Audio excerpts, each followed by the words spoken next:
తులవారికి గనక చూసుకున్నట్లయితే మీకు ఈ యొక్క నెలలో 4వ స్థానంలోనే 5వ స్థానంలో గ్రహాలు సంచరిస్తున్నాయి. 17వ తేదీ వరకు 4వ స్థానంలో అధిక గ్రహాలు, 17 దాటుతున్నప్పటి నుంచి మనకి పంచగ్రహ కూటమి ఏర్పడుతూ 5వ స్థానంలో సంచారం జరుగుతున్నాయి. మరియు 6లో శని, 9వ స్థానంలో గురువు, లాభంలో కేతు ఉన్నాడు. ఈ యొక్క గ్రహస్థితిని అనుసరించి మీకు ఎటువంటి ఫలితాలు జరగనున్నాయి, ఏ దేవత ఆరాధన చేసుకోవాలి, ఇటువంటి విషయాల పట్ల మీరు జాగ్రత్తగా ఉండాలి అనేటువంటి అంశాలు చెప్తుందని అయినప్పటికీ చెప్పిస్తుంది సాక్షాత్ లలితా అమ్మవారిగా భావిస్తూ, ప్రధానంగా మీకు లగ్నాధిపతి పంచమంలోకి 5వ తేదీ నుంచి మారుతున్నాడు. 4లో అధిక గ్రహాలు ఉంటున్నాయి కాబట్టి ఈ 4లో ఉండేటువంటి అధిక గ్రహాల మూలంగా కొత్తగా ఏదైనా కోర్సెస్ చేయడానికి చాలా అనుకూలంగా ఉంది చెప్పాలంటే. అదేవిధంగా ధనాధిపతి కూడా ఉచ్చ స్థానంలో ఉన్నాడు కాబట్టి రైతులకి, రియల్ ఎస్టేట్ రంగాల వారికి, భూమిని నమ్ముకొని బ్రతికేటువంటి వారికి, ఒక ఫ్యాక్టరీస్ లాంటివి పెట్టుకునేటువంటి వారికి ఇప్పుడు ఉన్నటువంటి గోచార అనుకూలత చాలా బాగుంది, అందులో ఎటువంటి సందేహం లేదు. అలాగే మరొక విషయం ఏంటంటే పంచమంలో అధిక గ్రహాలు అనేటువంటివి నిగూఢమైనటువంటి రాశుల్లో ఉంటున్నాయి కాబట్టి సీక్రెట్ ఫ్రెండ్స్ అంటూ ఉంటారు, సీక్రెట్ అఫైర్స్ అంటూ ఉంటారు. అటువంటి ఏర్పడటం, ప్రేమ వ్యవహారాల్లో పడడం అనేటువంటి చాలా బలంగా చూపిస్తుంది. కాకపోతే మీకు రుణరోగ శత్రు స్థానంలో శని ఉండడం మంచిదే కాబట్టి ఈ రుణరోగ శత్రు సంబంధించిన విషయాలు కొంతవరకు జయం కూడా జరుగుతూ ఉంటుంది. 17వ తేదీ నుంచి మీరు గతంలో చేసినటువంటి అప్పులకు సంబంధించిన విషయంలో క్లియర్ అవ్వడానికి కూడా ఎక్కువ అనుకూలత వాతావరణం చూపిస్తుంది. మరియు మీరు ఏదైనా వివాహ సంబంధించినటువంటి విషయంలో ప్రధానంగా మీరు సప్తమాధిపతి కుజుడు ఉచ్చ స్థానంలో 4వ భావంలో ఉన్నాడు కాబట్టి ఇక్కడ ఏదైనా ప్రాపర్టీస్ అంటే మన గృహం కావచ్చు, వాహనం కావచ్చు, ఆభరణాలు కావచ్చు, వివాహం మూలంగా వచ్చే ఛాన్సెస్ ఎక్కువగా ఉన్నాయి. మరియు కాస్త సప్తమాధిపతి ఉచ్చ స్థానంలో ఉన్నాడు కాబట్టి, ధన సప్తమాధిపతి అవుతున్నాడు కాబట్టి మీకు ధనపరంగాను, వివాహ సంబంధించినటువంటి విషయాల్లోనూ అనుకూలత ఏర్పడుతుంది. కాకపోతే పంచమంలో అధిక గ్రహాలు ఉన్నాయి కాబట్టి ఇష్టపడిన వారిని వివాహం చేసుకోవాలనేటువంటి ఆలోచనలు కూడా ఉంటూ ఉంటారు. ఇక మెడికల్ రంగాలు, ఫార్మా రంగాలు, ఈ రంగాల్లో, కెమికల్ రంగాల్లో ఉండేటువంటి వారికి చక్కటి అనుకూలత ఉంది. ఇక మీరు నిత్యము చేయవలసిన దేవత ఆరాధన దుర్గా ఆరాధన ఎక్కువగా చేయండి. మంత్ర సాధన ఎక్కువగా చేస్తూ ఉండాలి. పంచమ స్థానంలో అధిక గ్రహాలు ఉన్నాయి కాబట్టి మీరు ఎంత చక్కగా మంత్ర సాధన చేస్తుంటే అన్ని విధాలుగా బాగుంటుంది. చాలా మంది గోచార ఫలితాలతో పాటు జన్మజాతకం చూపించుకుంటే అసలు ఎటువంటి విషయాలు తెలుస్తాయని నన్ను చాలా మంది అడుగుతున్నారు. దానికి నేను మీకు ఒక క్లారిటీ ఇస్తాను. మొట్టమొదటిగా మనకి జన్మజాతకం అనేటువంటిది ఇలా ఏర్పడుతుంది. మనము పూర్వజన్మలో చేసిన కర్మలు, ఈ జన్మలో చేస్తున్నటువంటి కొన్ని నిర్ణయాల మూలంగా కూడా మనకి గ్రహాల యొక్క అనుకూలత, ప్రతికూలత అనేటువంటిది లభిస్తుంది. గుర్తుపెట్టు. అయితే 90% ఆఫ్ పూర్వజన్మలో, ఒక 10 to 15% మనకి ఈ జన్మలో చేసేటువంటి ధర్మబద్ధంగా ఉండడం ఇట్లా జరుగుతుంది. అయితే ఇక్కడ ఏ గ్రహం బలంగా ఉంది, ఏ గ్రహం బలహీనంగా ఉంది, ఏ భావం బలంగా ఉంది, ఏ భావం బలహీనంగా ఉంది, ఏ భావం ఏ విషయాన్ని చెప్తుందని చెప్పేది జ్యోతిషాస్త్రం. అంటే దీనివల్ల మనకేమిటి అంటే చూడండి, మన బాడీలో, మన శరీరంలో ఫలానా వైటమిన్స్ తగ్గాయి అని తెలుసుకున్నాక ఏం చేస్తాం, వైటమిన్స్కి కోసం సమ్ టాబ్లెట్స్ తీసుకోవడం, పిల్స్ తీసుకోవడము, లేకపోతే ఫలానా ఫుడ్ తీసుకోవడము, ఫలానా ఫుడ్ ఆపడము చేస్తూ ఉంటాం కదా, ఎందుకు? శరీరం బాగుంటుంది. అలాగే మన జన్మజాతకంలో ఉండేటువంటి యోగాలను పరిశీలన చేసి ఏ భావం బలంగా ఉంది, బలహీనంగా ఉంది. ఉదాహరణకి వాళ్ళు శారీరకంగా బలహీనంగా ఉన్నారు అంటే లగ్న భావం బలహీనంగా ఉందని అర్థం. అప్పుడేంటి, ఆ లగ్న భావాన్ని స్ట్రాంగ్ చేయడానికి లగ్నాధిపతి ఎక్కడున్నాడని తెలుసుకుని దానికి సంబంధించిన దానాలు ఇవ్వడము, దానికి సంబంధించిన ఫుడ్ తీసుకోవడము చేస్తూ ఉంటాం.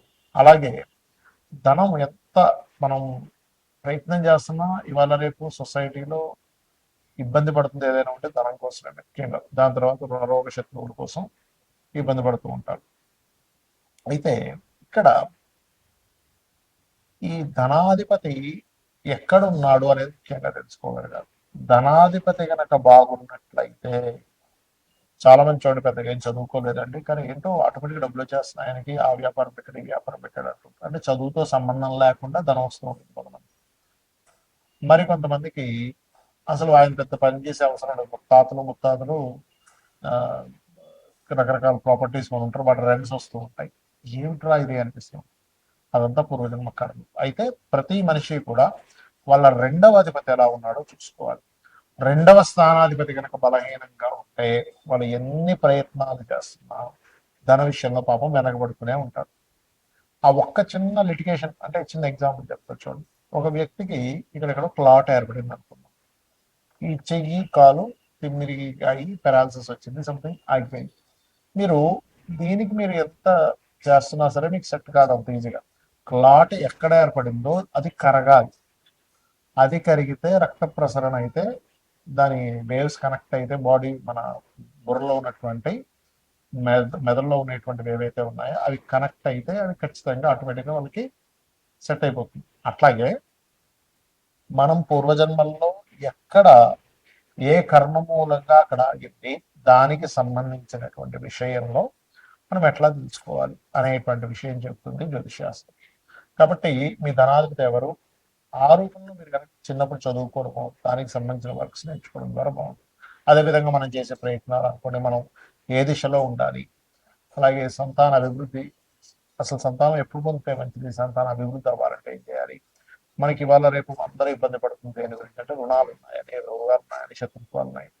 ఇవి అసలు ఎందుకు ఏర్పడుతున్నాయి, మనం ఏ కర్మ వల్ల వీళ్ళందరూ ఏర్పడ్డారు మన చుట్టూ, అలాగే వివాహం అసలు ఎప్పుడు చేసుకుంటే మంచిది, ఇలాగా అనేకమైన విషయాలు. అంటే ప్రొఫెషన్లో ఎందుకు ఎదగలేకపోతున్నాం, ప్రొఫెషన్లో ఎక్కువ చేంజ్ అయితే మంచిదా, విదేశాలకు వెళ్ళుంటే మంచిదా, లేనట్లయితే ఇన్వెస్ట్మెంట్స్ ఎప్పుడు చేస్తే మంచిది, ఇలా ఒకటి రెండని కాదు అనేకమైనటువంటి అంశాలు. రత్నం గురించి కానివ్వండి, మనం తెలియక ఏం చేస్తాం అంటే ఏదో రత్నం పెట్టేసుకుంటాం. అలా కాకుండా స్పెసిఫిక్గా మీకు ఫలానా రత్నం వల్ల కొంత సపోర్ట్ లభిస్తుంది. ఒక విషయం చెప్తాను, రత్నం పెట్టేసుకోగానే వెంటనే కోటీశ్వరుడు అయిపోతాడు అనేది పూర్తిగా ఆనందం. కొంత మీకు సపోర్టివ్గా ఉంటుంది. ఎలా అంటే ఒక మనిషి చూడండి డిప్రెషన్లో ఉన్నప్పుడు ఒక ఫ్రెండ్ వచ్చే ఎందుకు ఏమవుతుంది ఇంకా అని ఒక చిన్న ఒక మాట మనకు తెలియని ఒక గుండె ధైర్యాన్ని ఎలా ఇస్తుందో, సేమ్ యాజ్ ఇట్ ఈజ్ మీరు ఏదైతే రత్నాన్ని ధరిస్తారో ఆ రత్నము కూడా మీరు ఏదైతే స్పెసిఫిక్గా ఫలానా గ్రహం బాగుంది అన్నప్పుడే ధరించాలి. అదర్వైజ్ మీరు రత్నం అవాయిడ్ చేసేసి చక్కగా రుద్రాక్షం లేకపోతే మీ ఇష్టదైవం యొక్క రూపైనా ధరించవచ్చు.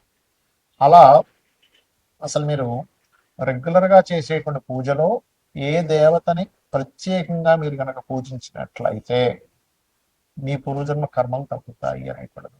సరే జాతకం లేదు, అప్పుడు ఏం చేయాలి, ఫైనాన్షియల్ గ్రోత్ కావాలి అనుకుంటున్నారు, ఓం సంపత్కరి సమారూఢ సింధుర ప్రజ సేవితాయ నమ, లేదా ఓం ధర్మాధ్యక్ష ధనాధ్యక్ష ధర్మధాన్య వివర్ధని నమ చేసుకోండి.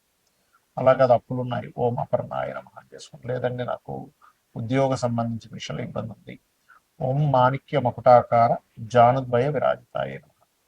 అలా కాదు ఎంత సంపాదిస్తున్నా లేకపోతే ఏం చేస్తున్నా నాకు హ్యాపీనెస్ లేదు లేదా బిజినెస్ ఇంప్రూవ్మెంట్స్ అవ్వట్లేదు అనుకునేటువంటి వారు ఓం ఇంద్రగోప పరిక్షిప్త స్మరతోనా భజంగికాయే నమః అని మంత్రం చేసుకోండి.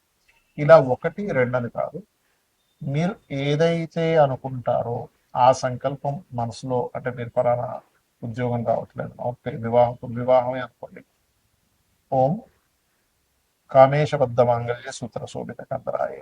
అంటే ఇక్కడ ఏంటంటే చాలా మంది చేస్తున్న మిస్టేక్ ఏంటంటే ఆ సమయం వచ్చిందో లేదో జన్మజాతకంలో చూసుకోకుండా అది రావట్లేదు అది అవ్వట్లేదు అని బాధపడుతూ ఉన్నారు. అంటే ఎలా అంటే ఉదాహరణకి ఒక విత్తనం వేసి ఒక భూమిలో ఒక విత్తనం వేసాం, చెట్టు వస్తుంది, మొక్క మొలుస్తుంది వస్తుంది. మొలుస్తున్నప్పటి నుంచే మనం చూస్తూ ఏమిటి కదా ఇంకా పళ్ళు రావట్లేదు పుష్పాలు రావట్లేదు అంటే అట్లా అదొక ఏజ్ వచ్చిన తర్వాత ఇన్ని సంవత్సరాలకి అది పుష్పాలు ఇస్తుంది లేకపోతే ఫలాలను ఇస్తుంది అనే ఒక నాలెడ్జ్ ఉందనుకోండి, అప్పుడు హ్యాపీగా 5 సంవత్సరాల తర్వాత వస్తుంది అని ఒక ఫిక్స్ అయి ఉంటుంది. కాబట్టి ప్రతి జాతకానికి కూడా ఎప్పుడు వివాహం అవ్వాలి, ఎప్పుడు చేసుకుంటే మంచిది, ఎప్పుడు ఇన్వెస్ట్మెంట్స్ చేయాలి, ఏ రంగాల్లోకి వెళ్తే మంచిది, ఎందుకు ధన సంబంధించిన ఇబ్బందులు వస్తున్నాయని ఒక క్లారిటీగా ఒక జ్యోతిలాగా వెలుగుని చూపించేది, ఒక దారిని చూపించేది జ్యోతిష్ శాస్త్రం. కాబట్టి మీరు తెలుసుకొని అమ్మవారి అనుగ్రహంతో మీరు చక్కటి ఆయురారోగ్యాలను పొందుతారన్న స్ఫూర్తి కోరుకుంటూ శ్రీనాథ్